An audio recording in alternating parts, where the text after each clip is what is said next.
Ассалаумалейкум достар, мен Нұржан Арсабеков, Форекс трейдер. Көп уақыттан бері YouTube желісінде видеоларды салуды қойып кеткен болатын. Енді сол нәрсені қайтадан алып жүремін деп шештім. Ендігі көбірек видео салып тұруға тырысамын YouTube желісінде сіздерге. Жалпы сабақтар ғана емес, жалпы менің трейд жасаған позицияларымды көрсетуге тырысамын, және менің идеяларымды, алдағы аптаға қандай идеяларым бар деген сияқты барлығын бөлісіп тұруға тырысамын сіздермен. Сабақтарды қойып кеткен себебі Financial Funding деген компанияға трейдер болып, қазір $100,000 суммасын трейд жасайтын болып жатырмын. Осы компанияға сол себептер бойынша жалпы YouTube-ты және басқа да жасап жүрген заттарымның барлығын қойып, осы бүкіл энергиямды осы компанияның капиталын алуға тырысқан болатынмын. Қазір $100,000 аккаунты бар менде. Енді $50,000 аккаунтын challenge дейді, жаңағы испытаниядан өтіп жатырмын. Енді 50,000-ды өтетін болсам, алдағы уақытта менде $150,000 болады. Олармен артынша тапқан пайданы 80-де немесе 75-те 25, артынша ол көбейе береді. Сондай-ақ менде өзімде капитал болмай-ақ, осындай инвестор, хедж фонд сияқты капитал беретін компаниялар арқылы мен трейд жасап, ешқандай рисксіз пайдамды көріп отыра аламын.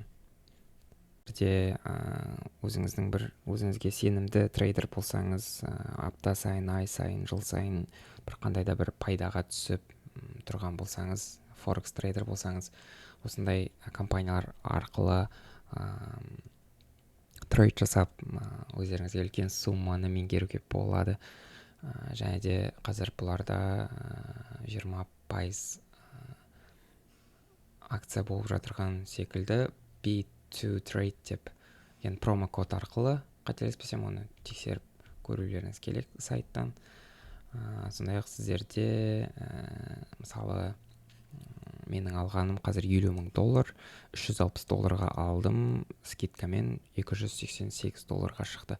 Яғни $288 құртып, егер мен $50,000 жаңағы тапсыратын болсам тестін, маған $50,000 лайф аккаунт береді. Сондай-ақ мен $288 құртқан, оны мен оңай-ақ шығарып ала аламын. YouTube видеосына кірісек, бүгін мен ешқандай сабақ үйретпеймін. Бүгінгі видеода жалпы ана аптада алған трейдтарымды, идеяларымды, неге бұлай ойладым, неге мындай позиция аштым, неге шорт емес, неге лонг деген сияқты жалпы идеяларымды талқылайтын боламыз. Бұл шағын рекап дейді ағылшын тілінде, яғни барлығын қарап шығамыз. Трейдім менің алған ана аптадағы бұл 3-ші күні болатын. Лондон сессиясына кіргенмін. Сіздер білесіздер, маркеттің жалпы бір қандай да структурамен жүретінін. Жоғары төмен, жоғары төмен, жоғары төмен. Артынан осы ең төменгі структурасын бұзған жағдайда біз білеміз, маркеттің жалпы басқа жаққа кетіп бара жатқан, яғни change of character дейді ағылшын тілінде. Бұл характердің өзгеруі. Сондай-ақ біздер түсінеміз жалпы маркеттің бағытын өзгерткенін. Дәл сондай жағдай міне біздер көріп отырғандарыңыздай мына жерде орын алған болатын. Басында маркет жоғары төмен, жалпы направлениясы төменге қарай болған болатын маркеттің. Артынша біз көріп отырмыз маркеттің жоғарыға қарай бағыт алған. Мына жерді сындырып бұзып, мына жерді бұзды. Соңынан мына жердегі demand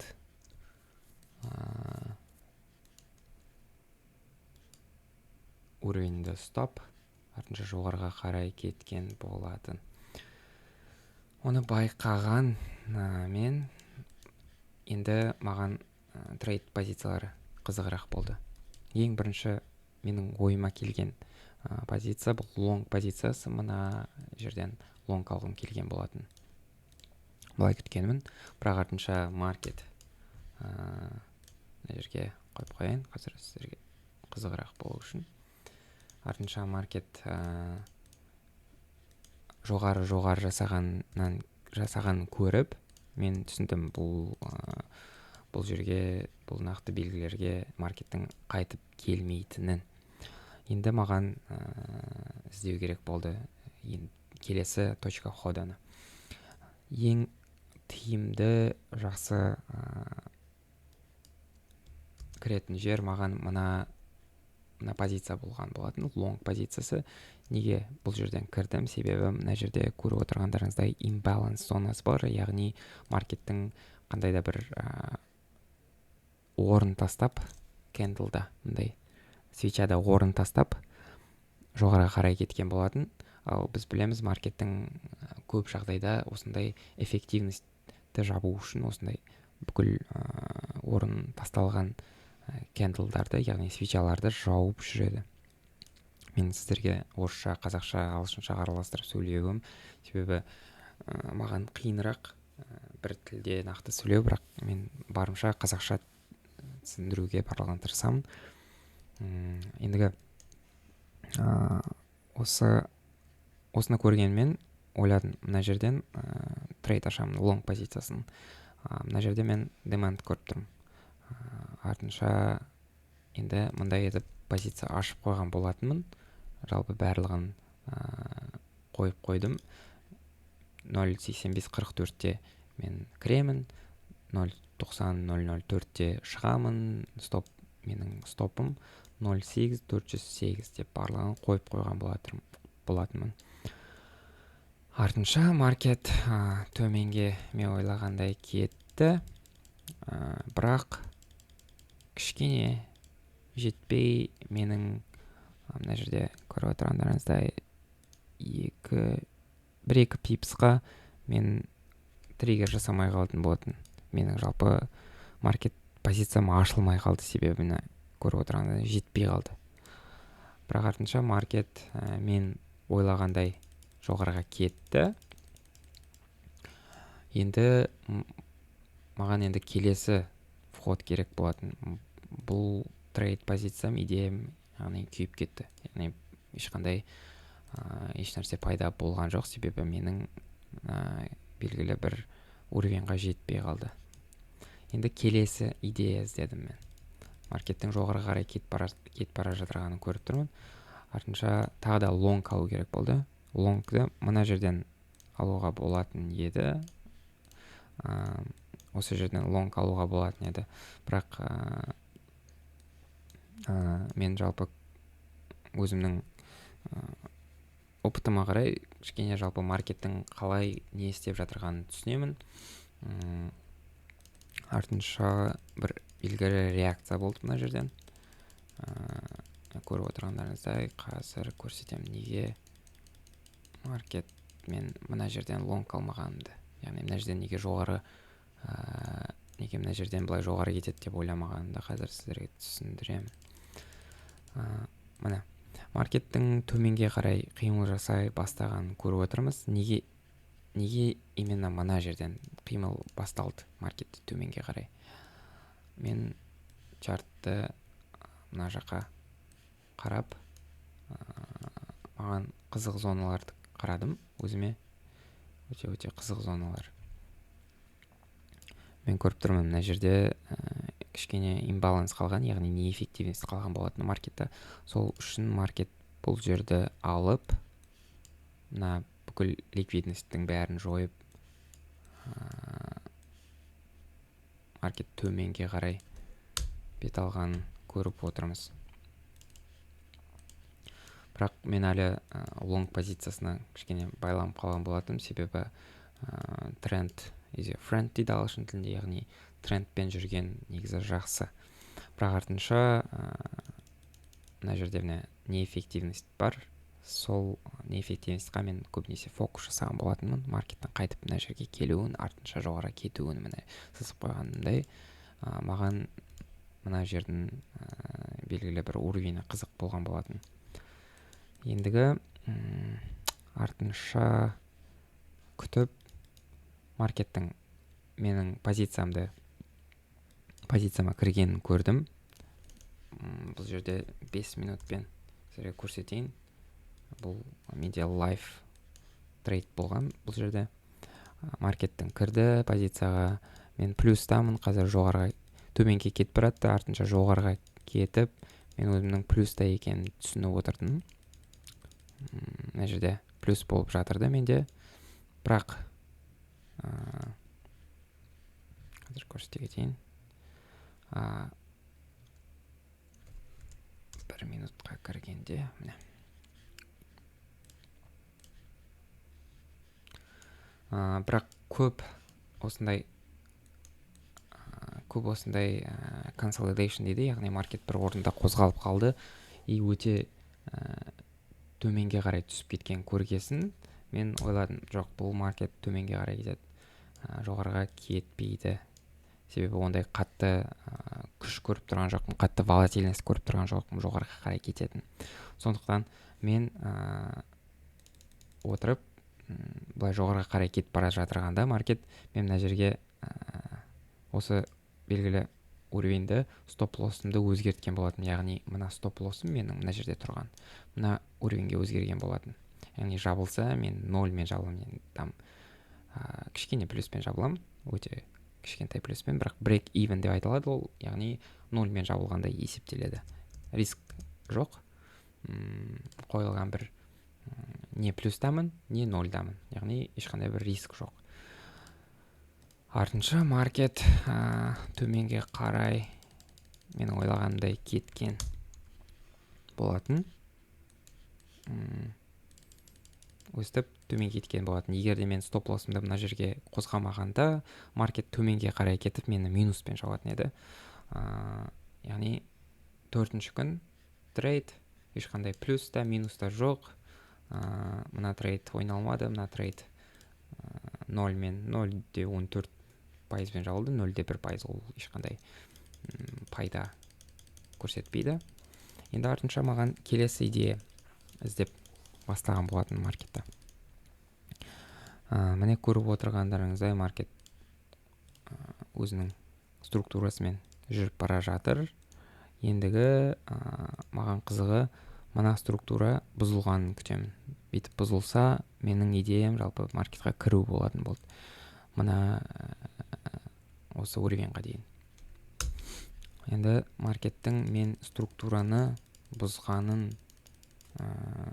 міне, маркет структурасын бұзды, яғни былай бұзды, сосын артынша маркеттің мына структураны бұзғанын көрдім мен. Сосын маған ең қызық идея бұл маркетқа лонгқа кіру болды. Лонгқа кіру не мына жерден, не мына жерден. Екі позициям болатын болды, кіргім келген, сондықтан менің стоп-лоссым кішкене үлкенірек болды. Себебі бұл күні unemployment rate and non-farm payroll жаңалықтар шығатын болған. Бұл өте үлкен жаңалықтар, NFP деп аталады.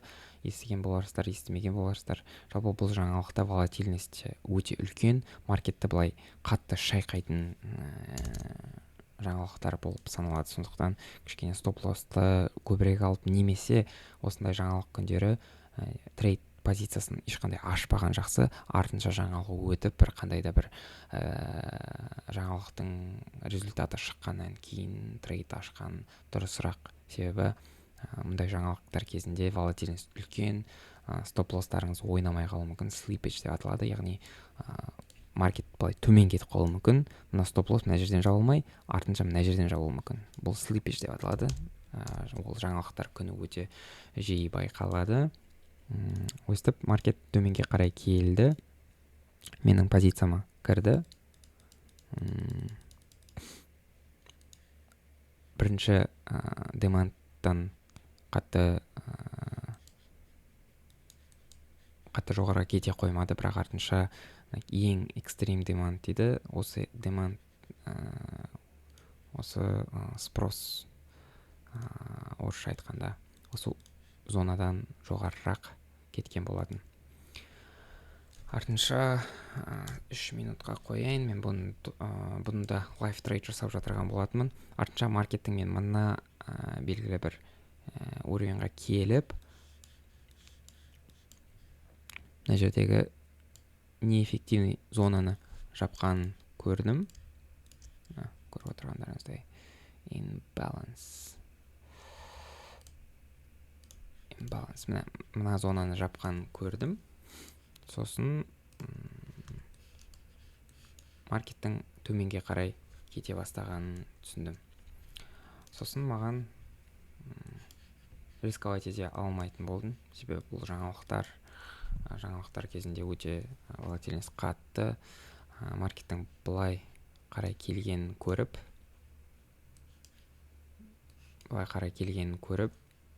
мен күтіп бастадым. Артынша түсіндім маркеттің шортқа кетіп бара жатқанын. Сөйтіп маркетті осы уровеньдардан жауып тастаған болатынмын. Шамамен осы жерлерден қайта жауып тастадым, себебі маркеттің түсіндім жоғарға қарай кетіп бара жатырмағанын. Себебі мұндай үлкен свичадан кейін артынша мұндай төменгі свича пайда болу өте қауіпті. Яғни ол маркеттің тек манипуляциясын айтады бізге. Маркеттің жаңа мына ликвидностьтарын бәрін алып, артынша төмен кететінін түсіндіреді бізге. Бұл позициямды мен 1.4 плюспен жапқан болатынмын.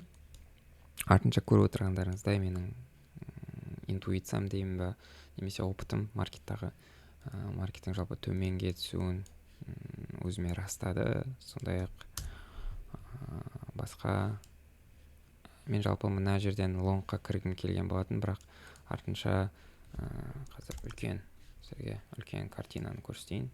Неге мына жерден лонгқа кірмегенімді.